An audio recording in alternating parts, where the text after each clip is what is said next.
नमस्कार।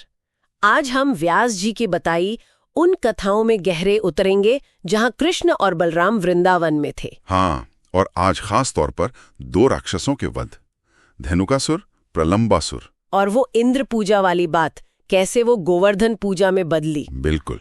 इन लीलाओं के पीछे जो गहरे अर्थ हैं उन पर थोड़ी बात करेंगे। तो चलिए धेनुकासुर से शुरू करते हैं। वो ताड़ वन वाली कहानी, बहुत सुंदर वन था हाँ, पर उसमें एक डर था धेनुकासुर का। गधे के रूप में एक राक्षस, ग्वाल बालों को फल खाने थे पर जा नहीं पा रहे थे। तो फिर बलराम जी ने कैसे सामना किया उसका? अरे वो तो जब गुस्से में आया धेनुकासुर तो बलराम जी ने खेल खेल में हाँ, उसके पैर पकड़े, घुमाया जोर से और दे मारा ताड़ के पेड़ पर। बस वहीं खत्म? सिर्फ वही नहीं, उसके साथी भी तो थे गधे के रूप में, और भी दैत्य। जी, उनको भी कृष्ण और बलराम जी ने बड़ी आसानी से संहार कर दिया। कहते हैं वन लाशों और फलों से पट गया था। तो इसका सार क्या है? बुराई पर सहज विजय।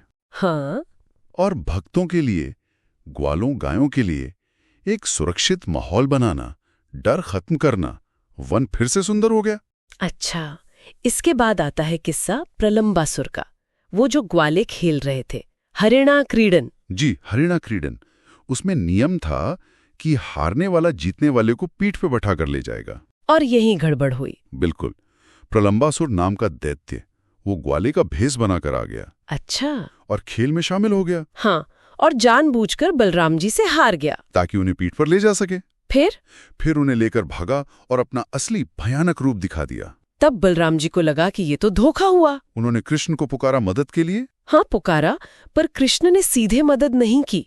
उन्होंने बलराम जी को याद दिलाया। क्या याद दिलाया? कि आप कौन हैं।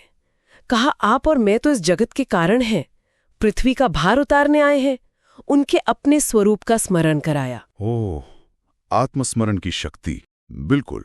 जैसे बलराम जी को अपने बल और स्वरूप का बोध हुआ, एक मुक्का, बस प्रलंबासुर बनी ढेर। अद्भुत। ये लीलाएं दिखाती हैं कि ईश्वरीय शक्ति मनुष्य रूप में भी कैसे काम करती है और अपने आप को जानना कितना जरूरी है। सही कहा। अच्छा, तो इन असुरों के संहार के बाद कृष्ण का ध्यान गया इंद्र पूजा पर। हाँ, शरद ऋतु थी। ब्रजवासी इंद्रोत्सव की तैयारी में जुटे थे। मानते थे कि इंद्र ही वर्षा देते हैं जिनसे सब पलता है। तो कृष्ण ने नंद बाबा से पूछा कि ये सब क्यों? जी, नंद बाबा ने वही पारंपरिक जवाब दिया, इंद्र वर्षा के देवता हैं वगैरह। और यहीं कृष्ण ने वो मशहूर तर्क दिया। हाँ, उन्होंने कहा, भाई हम तो वनवासी गोपालक हैं, न किसान न व्यापारी। हमारी जिंदगी तो सीधे इन गायों और इस गोवर्धन पर्वत पर टिकी है, इंद्र पर सीधे सीधे नहीं। उन्होंने वो 4 विद्याओं का जिक्र भी किया था, है ना? आन्विक्षिकी, त्रयी। हाँ, आन्विक्षिकी, त्रयी, वार्ता और दंड नीति। और कहा कि हम वार्ता यानी पशुपालन वाले लोग हैं, तो पूजा उसकी क्यों न करें जिससे हमारा सीधा पोषण होता है। यानी गोवर्धन पर्वत और गायों की पूजा। बिल्कुल, गिरि यज्ञ और गो यज्ञ। ये तो बहुत बड़ी बात थी। स्थापित परंपरा को सीधी चुनौती, ब्रजवासी माने। हैरानी की बात है, मान गए। नंद बाबा और बाकी सब ने कहा, बहुत ठीक, बहुत ठीक। शायद कृष्ण की बातों में जो सरलता और सच्चाई थी वो उनको छू गई। फिर तो जोर शोर से तैयारी हुई होगी गिरिराज पूजा की। हाँ, बहुत। दही खीर पकवान बने, ब्राह्मणों को भोजन कराया, गाय बैलों को खूब सजाया, सारे ब्रज का दूध इकट्ठा किया गया पूजा के लिए। और फिर गायों ने पर्वत की परिक्रमा की। ये, और तब वो अद्भुत क्षण आया। कृष्ण खुद पर्वत के शिखर पर एक विशाल रूप में प्रकट हो गए। क्या कहा उन्होंने? कहा, मैं ही मूर्तिमान गिरिराज हूं। और गोपियों ने जो भोग लगाया था उसे स्वीकार किया। और मजे की बात, छोटे कृष्ण अपने ग्वाल रूप में नीचे गोपियों के साथ खड़े होकर अपने ही उस विशाल गिरिराज रूप की पूजा कर रहे थे। वाह, ये तो भक्त और भगवान का सीधा जुड़ाव और प्रकृति में ही ईश्वर को देखना, क्या कमाल का उदाहरण है। बिल्कुल। सब गोपी वरदान पाकर बहुत खुश होकर व्रज लौटे।